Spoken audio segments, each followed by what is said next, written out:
Hi everyone, সবাই কেমন আছো? আশা করি সবাই ভালো আছো। তো আমার এই ছোট্ট চ্যানেলে সবাইকে স্বাগতম।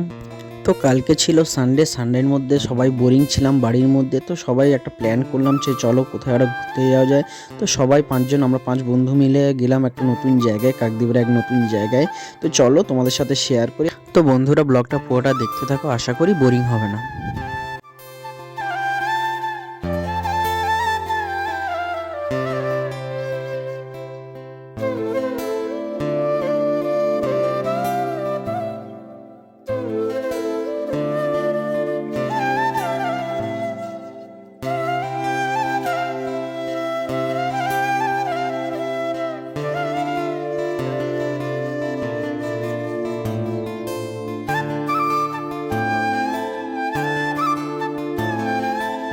বন্ধুরা, শুধু এই রাস্তাটা দেখো, দুধারে খালি মাঠ, গাছপালা, আর কি সুন্দর রাস্তা। শুধু রাস্তাটা দেখো তোমরা।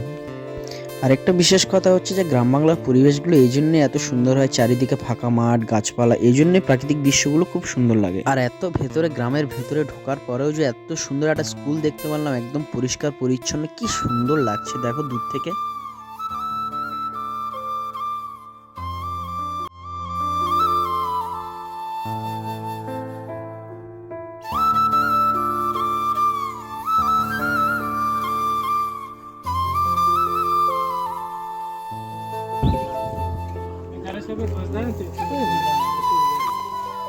গাছ ফাইনালি চলে আসলাম যে নদীর ধারে, একদম কি সুন্দর জায়গা। তোমরা জায়গাটা না দেখলে একদমই বুঝতে পারবে না। তোমরাও জানো নাকি আমি সঠিক বলতে পারছি না, মানে এত সুন্দর জায়গা আমি ফার্স্ট টাইম দেখলাম এই জায়গাটা।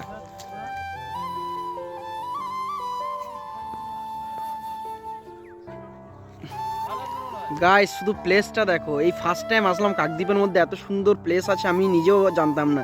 ফার্স্ট টাইম আসলাম, বা একটা ভাই নিয়ে আসলো, খুব সুন্দর লাগছে দেখো।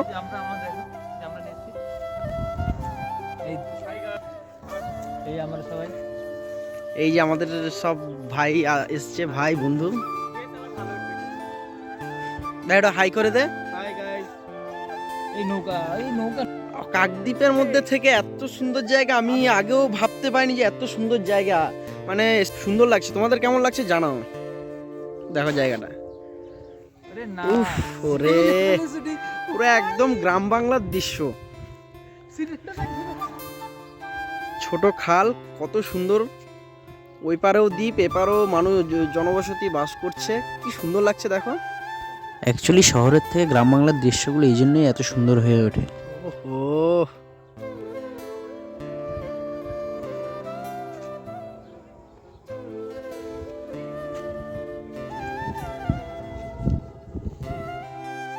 বন্ধুরা কি বলবো, এত সুন্দর পরিবেশে এসে সত্যি নিজেকে আর মানে ধরে রাখতে পারছি না, প্রেমে পড়ে গেলাম। মানে মনে হচ্ছে যেন এখানেই থেকে যাই। আরেকটা বিষয় বললেই নয় বন্ধুরা, প্লিজ তোমরা লাইক, কমেন্ট, ফলো, শেয়ার করো প্লিজ। আর বন্ধুরা, ভিডিওটা তোমাদের কেমন লাগলো প্লিজ কমেন্ট করে জানাও।